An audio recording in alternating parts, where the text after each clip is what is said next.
name is Mayra Torres, and on behalf of the Centro and our director, Dr. Edwin Melendez, who unfortunately is not here with us today because he's out on a trip, I would like to thank you all for coming here tonight. To our Meet the Author series featuring our very own Dr. Andres Torres. I would like to mention that outside there is a notice. This event tonight is going to be videotaped for future use on the internet and on TV. So for those of us who are camera shy, please stay away from the cameras, okay? We have, the book tonight is entitled Signing in Puerto Rican, A Hearing Son and His Deaf Family. And we will have it on sale. We've had it on sale since the beginning, and we will have it on sale tonight in the back of the room. I'd like to wish you all a good evening, and I would like to introduce the Provost and Vice President of Academic Affairs of Hunter College, Dr. Vida Rabinowitz. Thank you.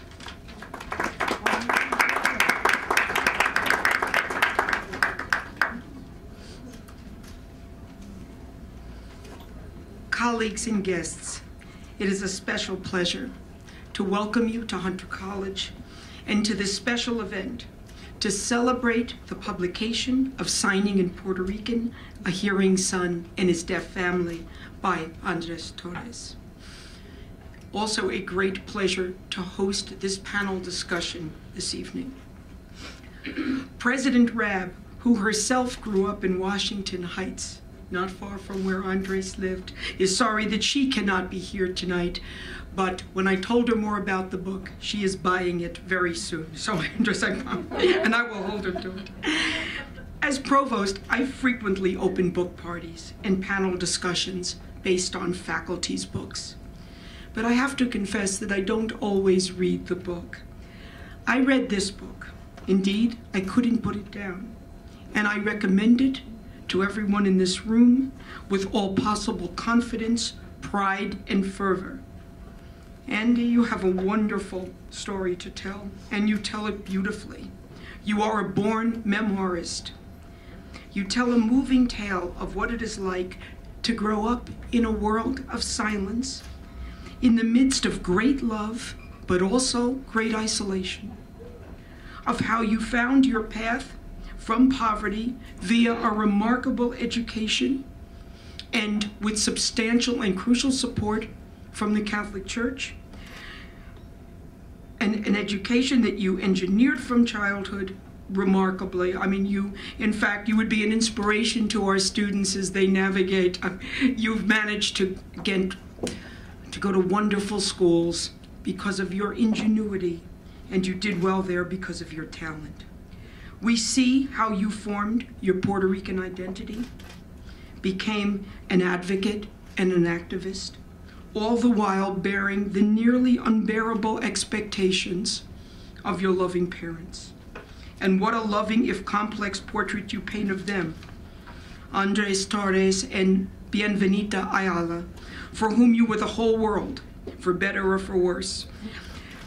Your parents, who gave you the only bedroom in the apartment in which they slept on a couch for many years. This is a story of a hearing son of deaf parents, but it is also the story of growing up Puerto Rican and Catholic in New York City in the 50s through the 70s, of political awakening in the 60s and 70s, and of the making of an academic from a working class family. I want to thank Centro and the graduate program in Hunter School of Education in Deaf and Hard of Hearing for co-sponsoring this special event. I want to thank our distinguished panelists, including Andres' cousin, Mary Bachelor, and a sign language instructor, his cousin and a sign language instructor. Also Lisa Santiago, a student from Hunter College, and Marianne Diaz, also a child of deaf adults. Finally, I want to thank you all for coming, for the support you've given Andres, the Centro, and Hunter College over the years. Thank you, and have a wonderful evening. Good night. I am so honored and overjoyed to have this opportunity to present Mi Amigo to all present here tonight. It's no easy task for me to be appropriately reserved. That does not come naturally to me. Those who know me know exactly what I'm talking about. It was in 1970, when you read the book, you'll learn a little bit about that, that I met Andy when we both worked at Aspira's college retention program as counselors. We were so intent on righting the wrongs of society wherever we encountered those wrongs. And so we focused on righting the wrongs we found in our job. And we decided to unionize Aspira. We lost that election by 1 vote. And our jobs, because subsequently our contracts were not renewed. In spite of the end result of that effort, being fired did not keep us from remaining staunch supporters of Aspira to this day. As a matter of fact, in 1987, upon turning 50, Andy, Milga Morales Nadal, and I hosted the Tres Amigos 50th birthday bash with the proceeds going to Aspira. The decade of the 70s was an incredibly vibrant time. Some did characterize those of us who were activists as somewhat extreme, and some were. But many of us were able to differentiate between extremism, intense commitment, and integrity. When I think back to those years, I marvel at all the things we accomplished, all the lessons learned. Oh my God, all the energy we had, and the incredible friendships made. In the midst of all the political organizing, getting married, having babies, eventually some of us also became outstanding scholars. That was Andy. He went on to get his master's degree in economics from NYU and his doctorate in economics from the New School for Social Research. He has been a prolific writer and has several books published. He has also served in key positions at both the University of Massachusetts and here at Hunter College. He has mentored so many young students, my daughter Belisa included, and he has woven a loving blended family with Vivian, an incredible woman who is also a dear friend. Rachel, Orlando, the children-in-laws, John and Analia, and 4 incredible grandchildren. What a gift Andy has given us. Puerto Rican and non-Puerto Rican, hearing and deaf individuals with his book, Signing in Puerto Rican, A Hearing Son and His Deaf Family. Andy paints such a vivid picture of the times and of a Puerto Rican family caught in the process of a multi-layered acculturation. It is an honor to present Dr. Andrés Torres, mi amigo y compañero de lucha. My agenda tonight is not only to talk about the book, but also to see if we can get a bit of a glimpse into the life that I've been trying to describe from other voices.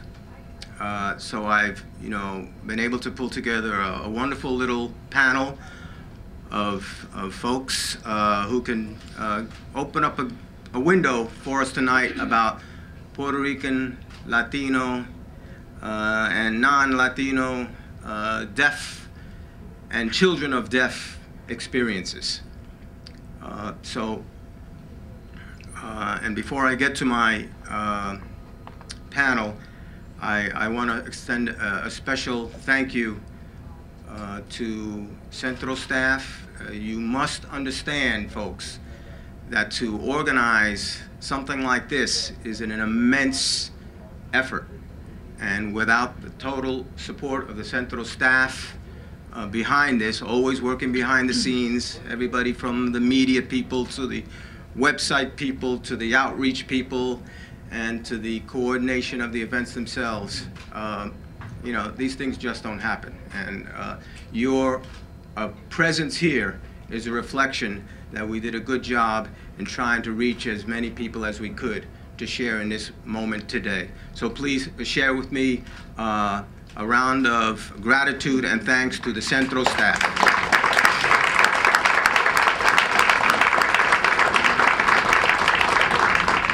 I have my medication, I have some pills, tissues, envelopes, everything just in case, because as you can tell, I'm hoarse, but nothing's going to stop me from getting through the next 2.5 hours.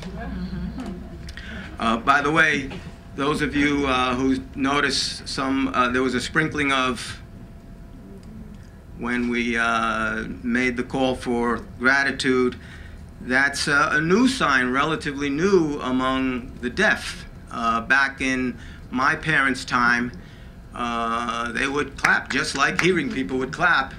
But really, as it came about a few decades later, it was kind of a pointless thing because they couldn't hear what they were clapping. So this is how you celebrate or clap nowadays. And that's part of the transition from back in the day of my parents, who are no longer with us, to today, that the deaf culture and all those who have come up through that deaf culture are all about. And it's part of what I want to try to get at tonight before I do a couple of readings from the book itself. So I have 3 wonderful people that we have pulled together. Okay, so our panel. To the far left is Lisa Santiago.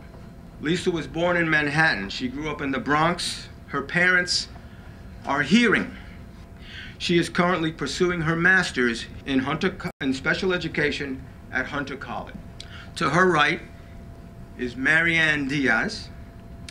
Like me and my cousin Mary, Marianne is a CODA, child of deaf adults. Both her parents are of Puerto Rican heritage. Marianne grew up in New York City, later graduated from Kane College in New Jersey, and she is now a student at Rutgers University, Newark, going for a master's degree in social work. Her goal is to be a clinical social worker, focusing on deaf populations. She also works as an interpreter in ASL. On the far right is my cousin, Mary Bachelor. Mary was born and raised in Washington Heights and received an undergraduate degree from Empire State College and a master's from Teachers College, Columbia, with a specialty in teaching ASL as a second language. She is the founder and director of the Seymour Joseph Institute of ASL, which is based in Staten Island. Okay, so I'm going to just ask our members of the panel some questions to get this conversation going. And I'm going to ask Lisa first. My question to Lisa is, Lisa, your parents were hearing. You have 1 deaf brother and 1 hearing sister. Can you talk a little about how communication took place in your family when you were growing up?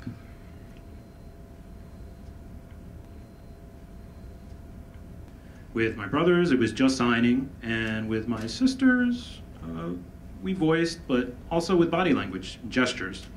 Now with my grandparents, it was Spanish and gestures as well. So, you know, really the way we communicated depended. With my brothers, I'm signing. With my sister, it's voicing. Once in a while we'll sign. And if one doesn't understand what the other one's saying, you know, we basically use that as a way to learn sign, you know, instead of just accepting the not knowing the sign. You know, it's a way we build our communication. We also write if we need to. you had said before that your father really didn't get into doing sign language. Is that true? Well, yeah, he did not sign. My mom signed very well. You know, as I got older, you know, as I became more independent, there was less signing opportunities. So then I started more with the voice with the parents. How did your mother learn sign? Well, my brother and I went to the same school, St. Joseph's School, and you know, every week the parents would come. They would have classes and teach the parents how to sign. So that's how they communicated with us. Lisa, what would you say is the hardest thing about being deaf? Well, the difficulty with being deaf is communication. You know, when you're socializing with a group of hearing people, then there will be some assumptions that we understand everything. And if I don't understand something, I'll ask for clarification. And you know, it's a little bit more of a process of making sure that communication's happening completely. I went to mainstream schools for 6 years, and that was very difficult. It was a challenge. There were no interpreters in the classroom at that time. And I would have to ask the teacher to stay still and not move and not turn her head, you know, and I would also rely on the students to clarify what I couldn't see. With a spelling test, the teacher would walk around the classroom and I would sometimes look over and have to do what I had to do to pass the test. It's very different today than it was back then. Now there's a lot more technology, so we've got video phones, I've got pagers, you know, we've got the, you know, TTY, which is, you know, not new, but it definitely helps with the communication and the access. And we don't have to rely on hearing people to interpret all the time to make a phone call. I mean, with a video phone, I can use the relay service and take care of it myself. I don't have to rely on someone to make a phone call for me. I don't need someone to make an appointment for me. I can do it myself. And through the video phone, you know, I can do what I need to do on my own. Okay, thank you.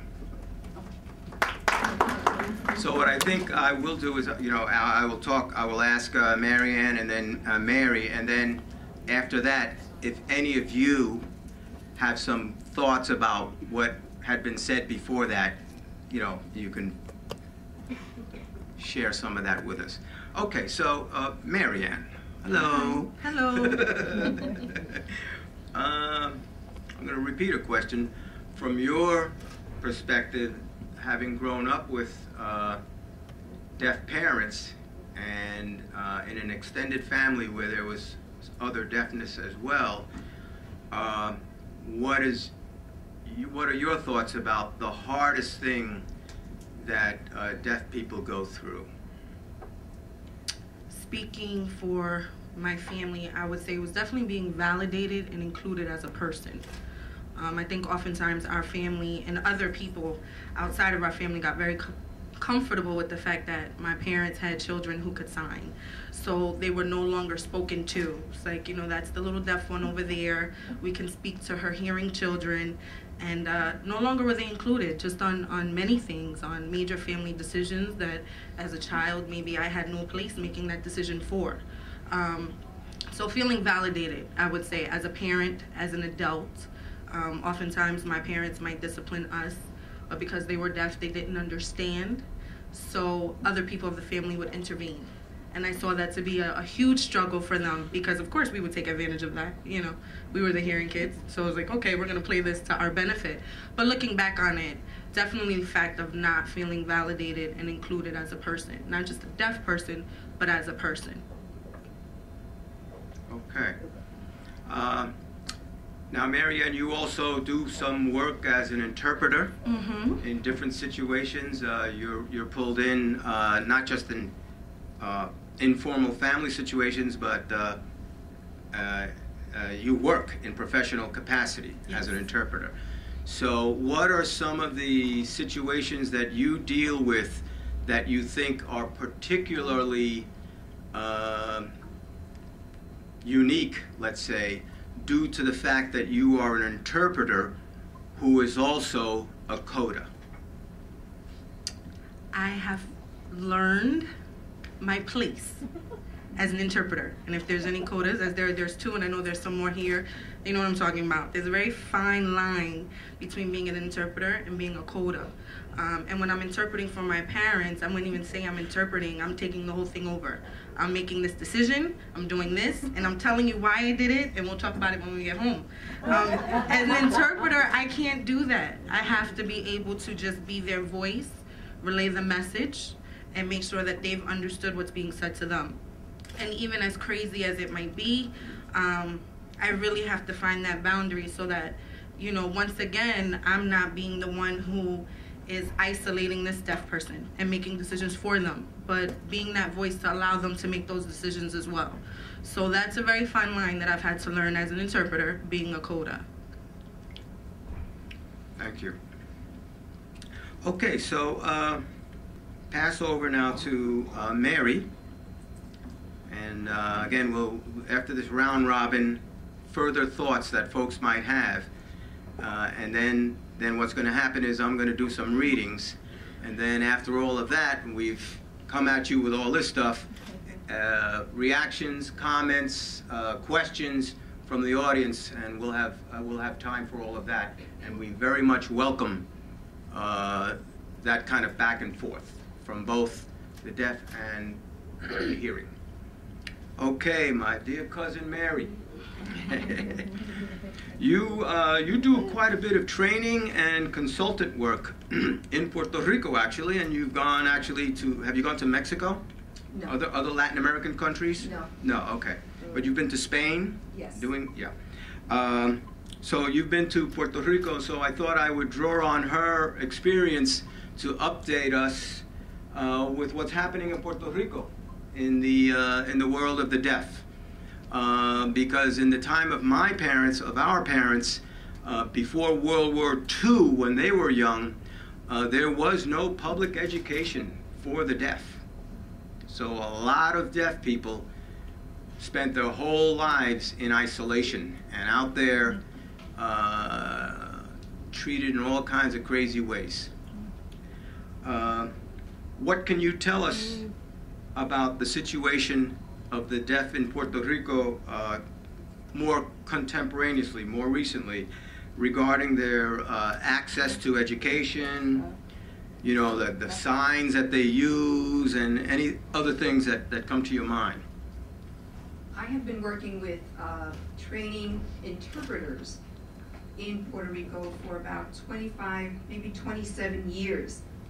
And the whole concept of having certified interpreters in Puerto Rico was not a common thought.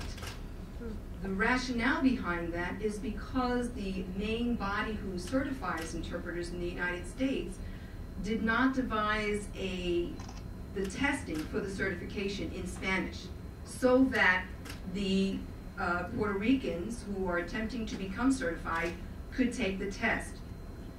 This relates to how education was looked upon for the deaf. Teachers in Puerto Rico did not sign. The students would have to get their education by reading lips. And that was very, very difficult. I would have to say that my parents, my mother and my mother's sisters, as well as Andy's father, my uncle, they all went to school in San Gabriel. And this was one of the very, very few schools in Puerto Rico that attended to the deaf children. It was run by nuns that were from here, the United States. So they went to Puerto Rico with English signs, some American Sign Language at best, not really teaching them Spanish Sign Language. And once they finished with San Gabriel, for example, my mother and my aunt, they did not further their education more than the 8th grade. That was a good feat for them. I mean, the fact that they even reached the 8th grade was very, very impressive. But my grandparents felt that that was not good enough for their son. So the education for the most part on the island, was to then ship their children to the mainland, which would have been the United States, to go to school.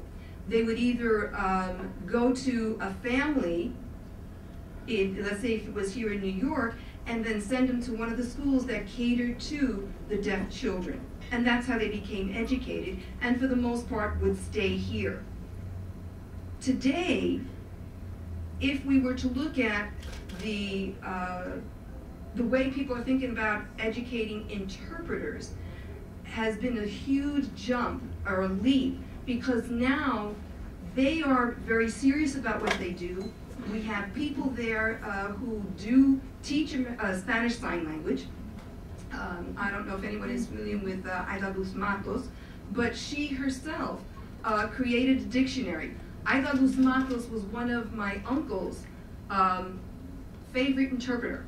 She learned with my uncle. When my uncle went back to Puerto Rico and re-established the Puerto Rican Society for the Deaf, Aida Luz Matos was at his beck and call, so because she wanted to learn.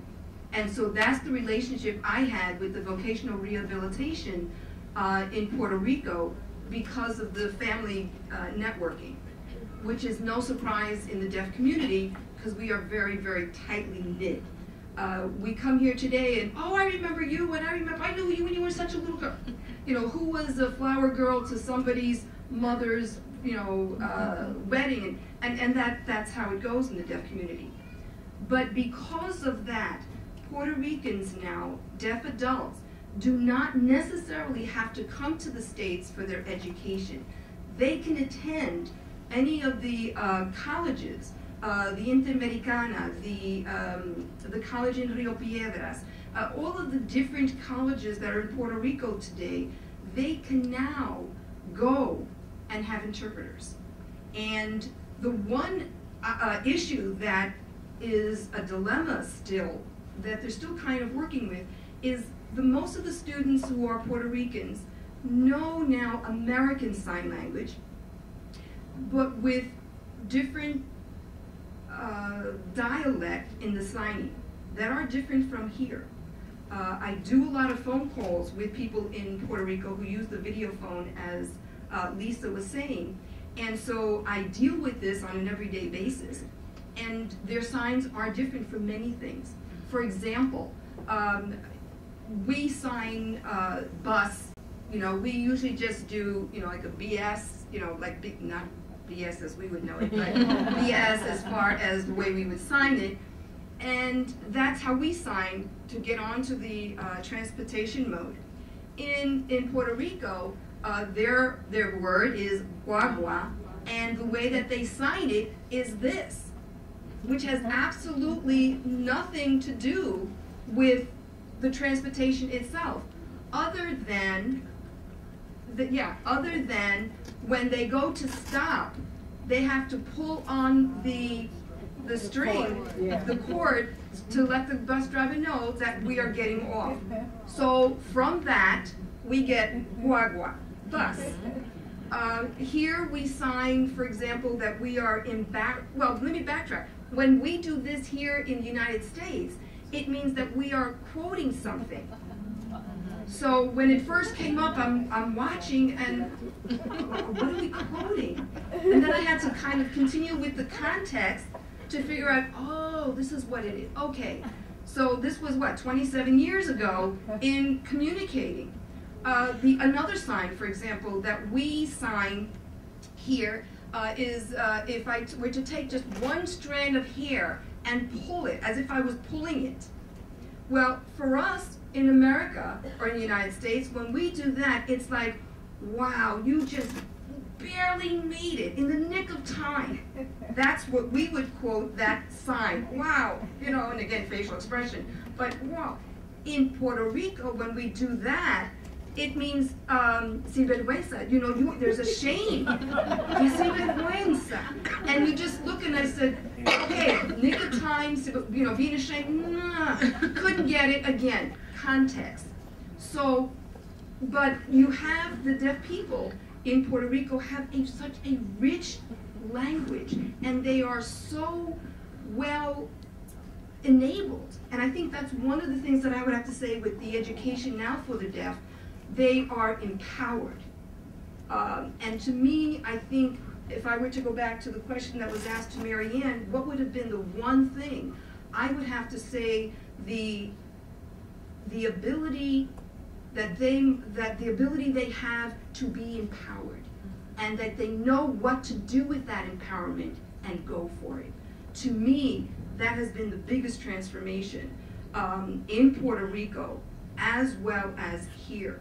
And I would also say that the beauty is that there are people now, as they are getting older, they want to go back to Puerto Rico. You know, the Boricuas, they want to go back to the homeland. And there is a beautiful song, Mi Viejo San Juan, to go back there. Let me go back there before my hair turns gray. And my uncle did. My uncle, went back to Puerto Rico, and the amount of work that he did there enabled so many of the younger Puerto Ricans today to have a foundation. And that, for me, is a sense of pride.